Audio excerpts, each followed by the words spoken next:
Hi everyone, my name is Vladislav Vladimirov, and we heard about Alexander Garachev on what modern fast blockchain is, and I will tell you how do we use this blockchain and what kind of projects and tools exist within this blockchain. Just a few words about myself.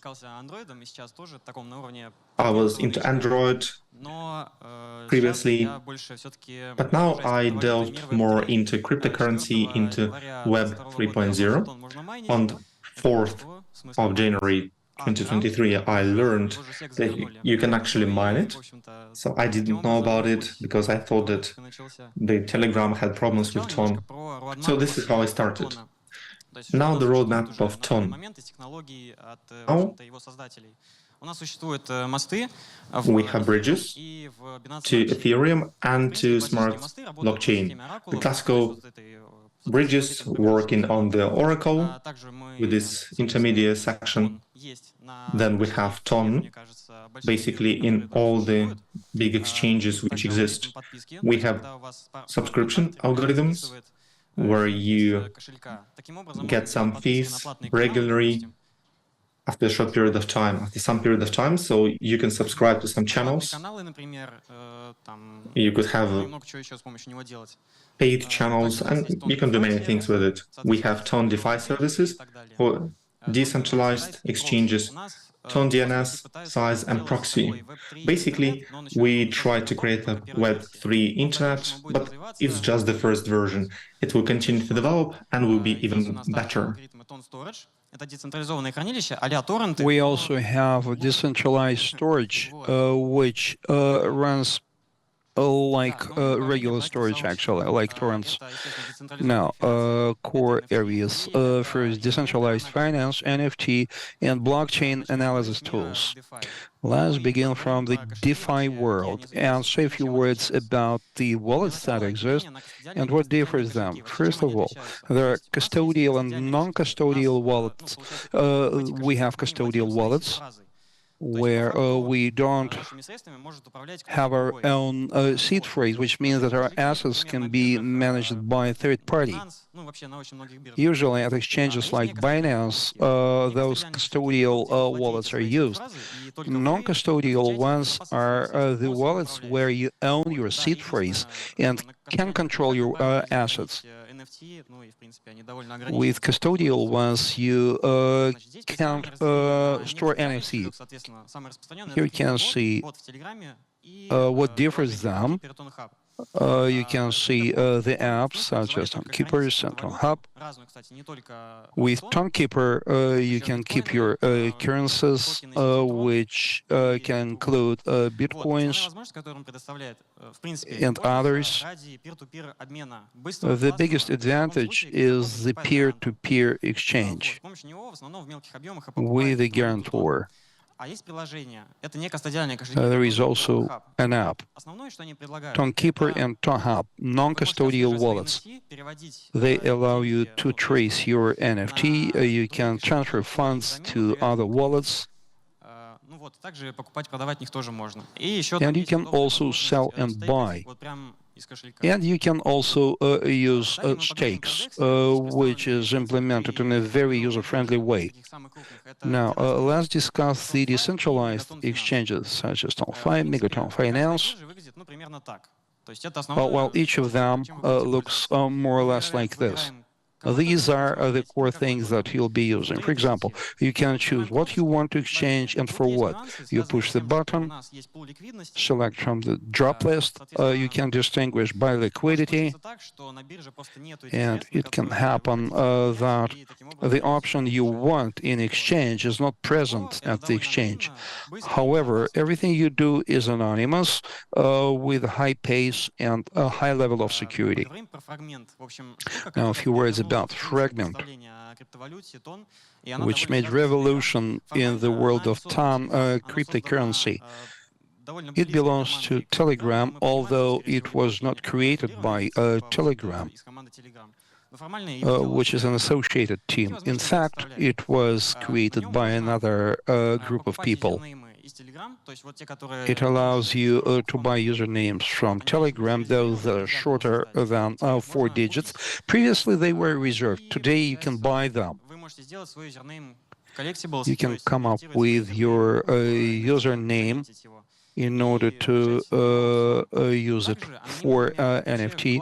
There are also anonymous numbers, which is yet another cool thing. With them, you can create an anonymous number which cannot be called. However, it can be used to get registered, to sign up for Telegram. You can also put in place an anonymous account, and the account user will always remain hidden. You can buy it at an auction. Their number is limited. Currently, they are sold out, and they're pretty pricey. You can also subscribe to Telegram Premium. Many of you know what it's about. A few words about explorers. There are quite a few of them. In my opinion, the best one is Cam.io. It's a typical torrent. You can trace all the transactions. You can see numbers of tokens. You can see metadata, NFTs, and coins that are there, as well as contracts. In this way, you can protect yourself against internet fraud in a pretty efficient way. You have your collection. You put your money you credited to your contract, and nothing will happen to your money. You can always look up your contract, and you can also transfer your funds to your other account. You can also see if there were any attempts to get access to your account and so forth. There are a number of NFT marketplaces as well where you can buy NFTs, take part in auctions. GetJams is a good example. It's a pretty large marketplace which yields you a lot of capabilities for trading, selling, auctioning, and so forth. You can trace your volumes and so forth. There is another one which is called Ton Diamonds. It was created by the creators of the Ton Diamonds collection. Initially it was intended for a closed user group, but later an elite marketplace with manual moderation was created. Someone can audit your collection to make sure that you are not a fraudster. You will be contacted. And once the handshake had been completed, you will be able to carry out transactions. This is my channel. Feel free to post. Thank you very much for your attention now. If you have any questions, feel free to ask them. Да, спасибо за выступление. Вопрос такой. Thank you for your presentation. Сейчас там функционал, который позволяет You demonstrate the functionality that allows to sell and buy. How does it correlate with the official Telegram bot, with which, as far as I remember, you can have a nick in Facebook or Twitter, and Telegram allows to keep it, but if it's bought by someone else, how is it going to work? I am not aware of this bot. In 2019, Telegram came up with a bot allowing to take back your nickname. If there is an individual with the same nickname in Telegram, Facebook, and Twitter, such an individual can take it back. But it could happen that the nickname had been occupied and the account, the individual would be deprived of their account. Well, now, as far as I know, you can reserve them, and although they are yours technically, they can be taken away from you. Well, to the best of my knowledge, major overhaul was carried out. It was voiced by Durov, as far as I remember. If it were a dormant nickname, this could happen.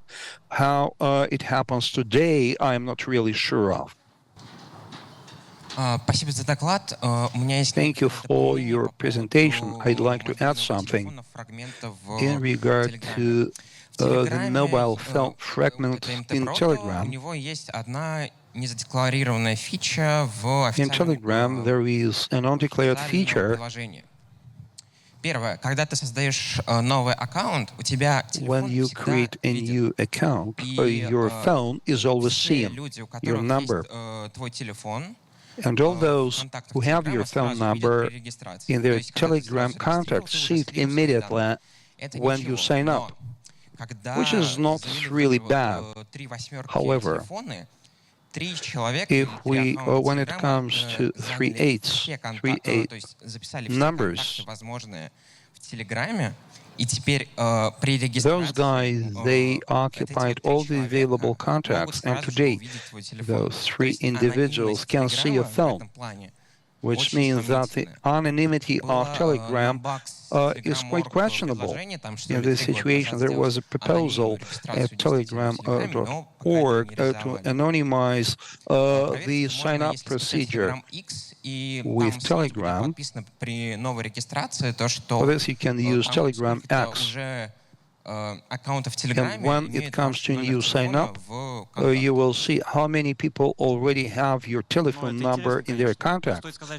That sounds quite interesting. I should say that Telegram is not an official client. As far as anonymity is concerned, to the best of my knowledge, there is a checkbox.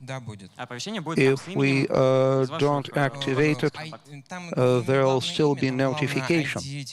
It's not the name that's most important. The most important component is the ID in Telegram and the phone number. Oh, well, that sounds interesting, but I've never heard anything about that. Well, there was an article on that in Faber. I can actually send it to you. Why don't we discuss it after my presentation? Well, are there any more questions? Такой вопрос. Какая сейчас примерно комиссия в сети ТОН? What's the fee at TON network today? How big is it? And one more question. What's the head count of all the platforms that you demonstrated, as well as other stats? Well, the biggest volume for Telegram collections was registered 3 days ago. It was about 200 tons. The volume was about several hundred thousand tons. If you look at TON DNS and usernames, there the stats also skyrocketed.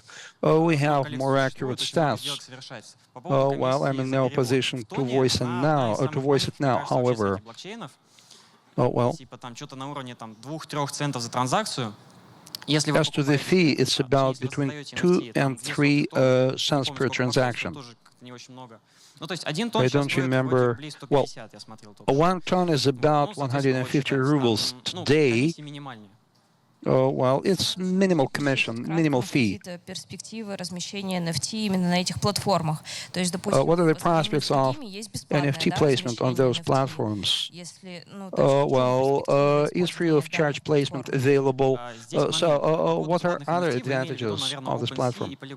Well, most probably you mean OpenSea and Polygon. There, when you are posting your NFT on platform, it still does not exist there, and the fee is to be paid by the user. With TON, this is not the case. It costs nothing. Well, your collection is minted with blockchain immediately. для одиночной NFT, NFT в коллекции и for a single NFT and an NFT which is part of collection. There is something else. The actual procedure for NFT placement is pretty simple. Там, вот как трендинг, например, вкладочки как на OpenSea. Но там есть there is no trending tab for NFT, but there are plenty of other tools available. Если у вас есть коллекция, я общался If you have a collection, I spoke to the creators of Giveden.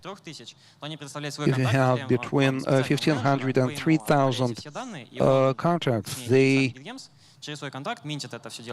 assign a manager for you, to you, and you can mend them and get your fees. Good afternoon. You asked about the future. In fact, in Tron and other smaller blockchains, it makes a really good sense to post your collections there. If you opt for series, the probability is high that your project will lose a lot of